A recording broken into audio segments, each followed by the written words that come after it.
क्या बोलता है ध्यान से देखना, क्या बोलता है ध्यान से देखना। ये बाकी मास्टर लोग 10-10 मिनट में करवाते हैं प्रूफ, बच्चों को समझ में भी नहीं आता, जल्दी जल्दी करवाते हैं। मेरा ये है कि भाई समझ में आना चाहिए, ये कॉन्सेप्ट बच्चों को पता होना चाहिए, ये कॉन्सेप्ट बच्चों को पता ही नहीं होता। तो मेरा इसलिए आधे घंटे के अराउंड तो हमारे ये कॉन्सेप्ट समझने में ही चले गए। ठीक है, अब ध्यान से सुनना। बेसिक प्रोपोर्शनैलिटी थ्योरम क्या कहती है? If a line drawn parallel to one side of triangle, कि अगर किसी एक साइड के पैरेलल लाइन बना रहे हो, then it divides the two side in same ratio, तो वो रेशो बराबर होंगे। तो क्या बोला जा रहा है? गिवन क्या है हमें? गिवन ये है कि मान लो एक ट्राइंगल है, ध्यान से देखना, मान लो एक ट्राइंगल है एबीसी, मान लो एक ट्राइंगल है एबीसी। इस ट्राइंगल में हमें गिवन है कि बीसी, किसी भी एक साइड के पैरेलल एक लाइन हमें गिवन है, किसी भी एक साइड के पैरेलल हमें एक ऐसे लाइन गिवन है। मान लो ये जो डीई है, ये पैरेलल टू बीसी गिवन है। तो गिवन क्या है हमें? गिवन है कि DE is parallel to BC. हमें प्रूव क्या करना है? हमें प्रूव करना है बीपीटी, बेसिक प्रोपोर्शनैलिटी थ्योरम, कि एडी अपॉन डीबी बराबर एई अपॉन ईसी, छोटा अपॉन छोटा बराबर छोटा अपॉन छोटा, ये अपॉन छोटा, ये प्रूव करना है। क्योंकि इससे फिर ऊपर वाला छोटा अपॉन बड़ा, ऊपर वाला छोटा अपॉन बड़ा, ये तो हमने ऑलरेडी प्रूव कर दिया था ना फर्स्ट लेक्चर में, कि अगर ये पता है तो इसमें +1 ऐड करके वो करा था जो। ठीक, तो हमें ये प्रूव करना है। ध्यान से देखना, इसका प्रूफ बहुत शानदार प्रूफ है, बहुत मजेदार प्रूफ है। ध्यान से देखना, ध्यान से देखना, ध्यान से देखना। प्रूफ पे आ जाते हैं, ध्यान से देखते रहना। मैं चाहता हूं 5 मिनट तुम्हारा फोकस यहां रहे, तुम्हें सब समझ में आ जाएगा, वरना ये प्रूफ बच्चों को समझ नहीं आता है। और ये प्रूफ आपके सीबीएसई में आता है, बोर्ड एग्जाम में पूछा जाता है प्रूफ। ठीक है, देखो, ऐसा नहीं है कि ये प्रूफ करने के लिए मेरे को कोई ऊपर से दिव्य शक्तियां मिली थी और मेरे को एकदम समझ में आ गया। मेरे को मेरे मास्टर ने समझाया तो मैंने उनसे सीखा और समझ लिया। आज मैं तुम्हें बता रहा हूं तो मुझसे सीखो और समझ लो। ठीक है, ये मत सोचना भैया ऐसे कैसे दिमाग में आएगा, ऐसे कैसे होगा, ऐसे कैसे होगा। मेरे को भी ऐसे नहीं बचपन से समझ के आया था, मैंने टीचर से समझा, मेरे को समझ में आया, आज मैं तुम्हें समझा रहा हूं। तो इसलिए खुले माइंड से ध्यान से सुनना।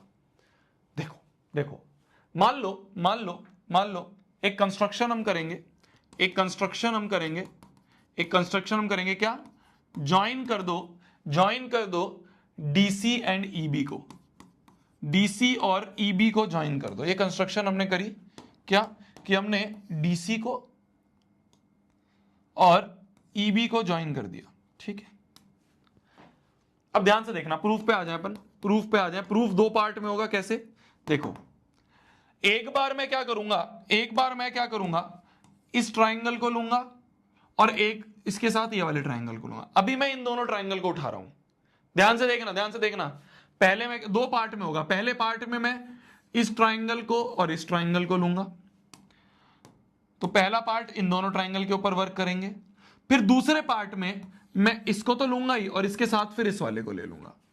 तो दूसरे पार्ट में हम इन दोनों को लेंगे। तो पहले पार्ट की अगर हम बात करें तो मैं 2 ट्राइंगल को ले रहा हूं, ध्यान से देखना, 2 ट्राइंगल्स को ले रहा हूं। एक ये ट्राइंगल है ADE, ठीक है, और एक ये ट्राइंगल है जो नीचे वाला है इसके, ध्यान से देखना, ये एक ये ट्राइंगल है, कौन सा? DEB। इन 2 ट्राइंगल को ले रहा हूं। ठीक है, बहुत बढ़िया। मान लो इन दोनों ट्राइंगल का मैंने एरिया लिखा, इन दोनों ट्राइंगल का एरिया लिखा, और बेस मैं इधर वाली साइड्स को मान रहा हूं, जो इधर वाली साइड्स है ना, जो इधर वाली साइड्स है। मैं अपनी आंखों को इधर को रख रहा हूं, मान लो ये मेरी आंख है इधर, ये मान लो मेरी आंखें हैं इधर, और मैंने इधर से आंख रखी तो मेरे लिए बेस ये हो जाएगा ना, जो नीचे दिख रहा है उसको मैं बेस मान रहा हूं अगर, तो ये नीचे वाला ये बेस, और इधर से भी देखूंगा तो इस ट्राइंगल का बेस ये। तो मैंने बेस किसको माना? इस वाली साइड्स को, इधर वाली साइड्स को बेस माना। ध्यान से देखते रहना। इसका एरिया क्या होगा? एरिया ऑफ ट्राइंगल ADE होगा हाफ इंटू बेस मैंने वाला AD इंटू हाइट में कुछ लिखूंगा। Similarly area of this triangle, area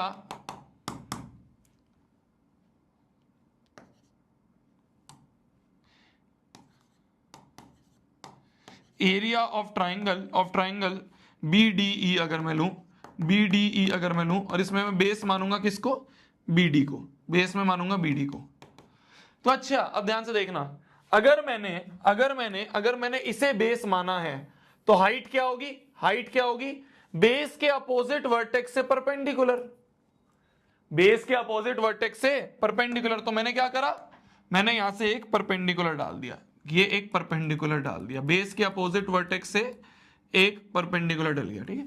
तो बेस के अपोजिट वर्टेक्स से एक परपेंडिकुलर डल गया, ये मान लो ईपी है, ठीक है, ये ईपी है, तो परपेंडिकुलर हो गया ईपी।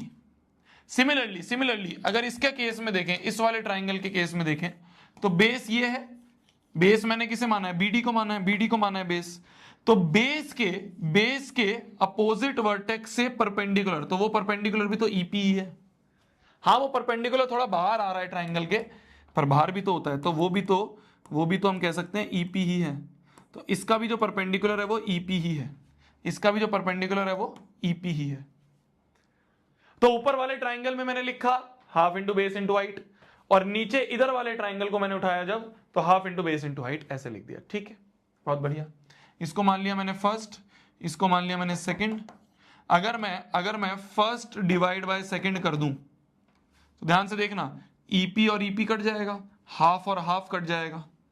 क्या तुम समझ पा रहे हो? अगर मैं इन दोनों को डिवाइड कर दूं तो हाफ से हाफ कट गया, ईपी से ईपी कट गया, क्या बचा, देखना क्या मैं सही लिख रहा हूं। इन दोनों को अगर डिवाइड कर दूंगा तो क्या ये बचेगा कि area of triangle A D E upon में area of triangle B D E बराबर हो जाएगा एडी अपॉन बीडी के, क्योंकि बाकी तो कट जाएंगे, एडी अपॉन बीडी के, तो बाकी तो कट जाएंगे, बचेगा ये, इसे बोल दिया अपन ने ए ना, फर्स्ट सेकंड तो हो गए, इसे ए बोल दिया, ए नंबर इक्वेशन। मैं बताऊंगा पूरा, समझ में आ जाएगा। हमने क्या करा मैं फिर बता रहा हूं, ध्यान से देखना। हमने क्या करा, इसको लिया और इसको लिया, ठीक है, इसको लिया और इसको लिया, इन दोनों के एरिया लिखे, एरिया को डिवाइड कर दिया, जब डिवाइड करा तो हाफ से हाफ कट गया, ईपी से ईपी कट गया, तो एडीई अपॉन बीडीई बराबर एडी अपॉन बीडी आ गया, ये लिख दिया। क्लियर है, बहुत बढ़िया। अब इसको इसी पेज का कॉपी बना देता हूं और इसका सेकंड पार्ट करता हूं। सेकंड पार्ट में हम क्या कर रहे हैं, ध्यान से देखना। सेकंड पार्ट में हम क्या कर रहे हैं, ध्यान से देखना।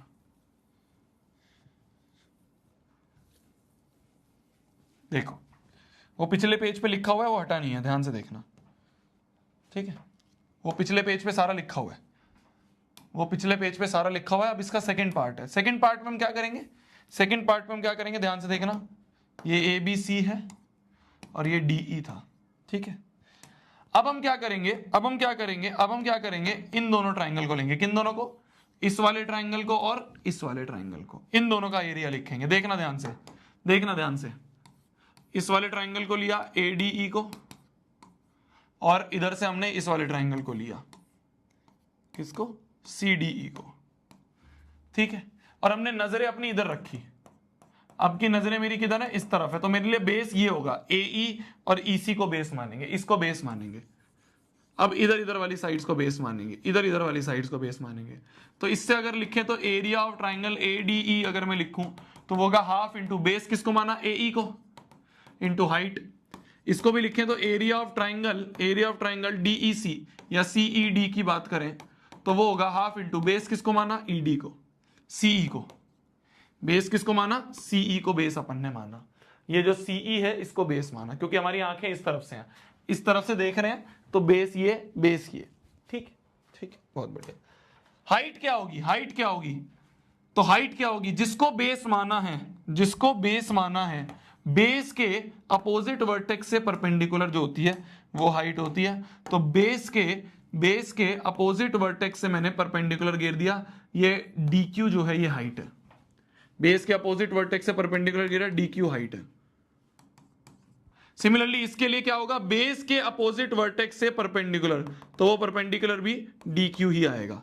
देखना ध्यान से, इस केस में भी ये जो ट्राइंगल है, बेस के अपोजिट वर्टेक्स से परपेंडिकुलर तो डीक्यू ही होगा। तो इसका भी परपेंडिकुलर क्या है, डी क्यू ही होगा। इसको बोल दो थर्ड, इसको बोल दो फोर्थ।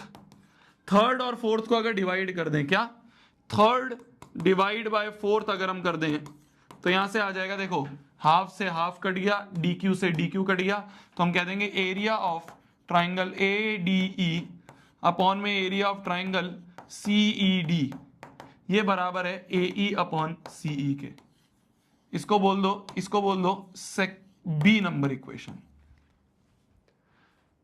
इसको बोल दिया हमने बी नंबर इक्वेशन। ध्यान से देखते रहो, अब ध्यान से देखते रहना, अब होने वाला है क्वेश्चन बस। अच्छा, हमें प्रूफ क्या करना है? प्रूफ करना है एडी अपॉन डी बी बराबर ए ई अपॉन ई सी। हमें प्रूफ करना है AD upon B D, AD upon B D लिखा ना, एडी अपॉन डी बी लिखो, बी डी लिखो, तो हमें प्रूफ करना है एडी अपॉन बी डी बराबर ए ई अपॉन ई सी। तो ये जो ए इक्वेशन आई है और ये जो बी इक्वेशन आई है, इन दोनों को किसी तरह से बराबर करना है ना। ये जो ए इक्वेशन निकली है मेरी, इसकी ये वाली साइड की जरूरत है और इस वाली इक्वेशन की भी आरएचएस की जरूरत है। अगर आरएचएस दोनों के बराबर करने हैं, अगर ये आरएचएस और ये आरएचएस बराबर करने हैं, तो दोनों के एलएचएस बराबर होने चाहिए। एलएचएस में क्या है, न्यूमरेटर में है एडीई, इधर भी न्यूमरेटर में है एडीई, तो न्यूमरेटर तो बराबर है। डिनोमिनेटर में क्या है, यहां पे है बीडीई और यहां पे है सीईडी।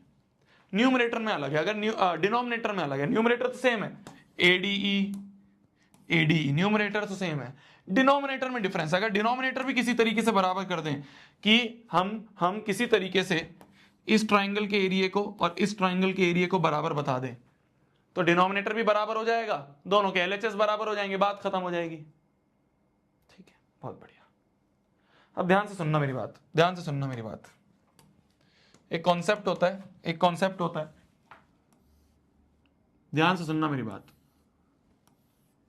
एक कॉन्सेप्ट होता है, एक कॉन्सेप्ट होता है ये वाला। देखो हमारा जो पूरी फिगर है वो क्या है, ध्यान से देखना। मैं वापस से कॉपी बना के इसको थर्ड पेज पे लाता हूं, मैं वापस से कॉपी बना के इसको थर्ड पेज पे लाता हूं। ध्यान से देखना, ध्यान से देखना, ध्यान से देखना।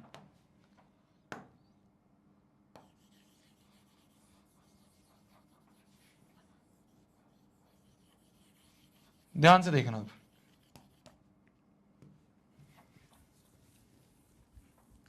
एक कॉन्सेप्ट होता है, एक कॉन्सेप्ट होता है जो हमने बचपन में ही पढ़ा था, क्या, two triangles having same base and between same parallel lines. अगर दो ट्राइंगल का बेस सेम है और सेम पैरेलल लाइंस के बीच में, then their area will be same, then their areas will be same। क्या कि अगर दो ट्राइंगल है, एक ये ट्राइंगल है और एक ये ट्राइंगल है, ये दोनों ट्राइंगल सेम बेस है, दोनों का बेस डीई है और बिटवीन सेम पैरेलल लाइंस, ये इसके पैरेलल है, तो ये दोनों ट्राइंगल सेम बेस और सेम पैरेलल लाइंस के बीच में आ रहे हैं, तो हम कह देंगे therefore area of triangle BDE will be equal to area of triangle CED। इन दोनों का एरिया क्या होगा, बराबर होगा। इसको बोल दिया हमने सी नंबर इक्वेशन, इसको हमने बोल दिया सी नंबर इक्वेशन, इसको हमने बोल दिया सी नंबर इक्वेशन की ये दोनों ट्राइंगल, ये वाला ट्राइंगल और ये वाला ट्राइंगल, दोनों का बेस सेम है और पैरेलल लाइंस के बीच में है। भाई गिवन है ना, DE पैरेलल टू BC, ये तो गिवन ही है। DE पैरेलल टू BC, ये तो हमें गिवन ही है, तो इसलिए इनका एरिया सेम हो गया। तो देखो न्यूमरेटर तो सेम था ही, ADE और ADE ये तो सेम था ही, हमने डिनोमिनेटर भी सेम कर दिया कि BDE का एरिया और CED का एरिया, इन दोनों के एरिया भी बराबर कर दिए, इन दोनों के एरिया भी बराबर कर दिए। तो हम बोल सकते हैं from A, B and C equation, इन तीनों इक्वेशन से, इसका ये इक्वेशन और ये इक्वेशन, इन तीनों इक्वेशन से हम बोल देंगे, तो फ्रॉम क्या हो रहा है, तो from A, B and C, इन तीनों इक्वेशन से हम बोल देंगे कि भैया देखो LHS तो बराबर हो ही गई है, LHS का न्यूमरेटर डिनोमिनेटर और इसका भी न्यूमरेटर डिनोमिनेटर आपस में बराबर है, तो RHS भी बराबर होंगे। मतलब AD अपॉन BD बराबर होगा AE अपॉन CE के। मतलब कि AD अपॉन BD बराबर होगा AE अपॉन CE के। यही तो हमें प्रूव करना था, हेंस प्रूव्ड। यही तो हमें प्रूव करना था क्या, कि AD अपॉन DB बराबर AE अपॉन EC, ये रेशियो तो बराबर करने थे। Hence proved, hence proved, hence proved. ध्यान से देखना, ध्यान से देखना, मैं फिर बता रहा हूं, इजी है, बस ये है कि थोड़ा सा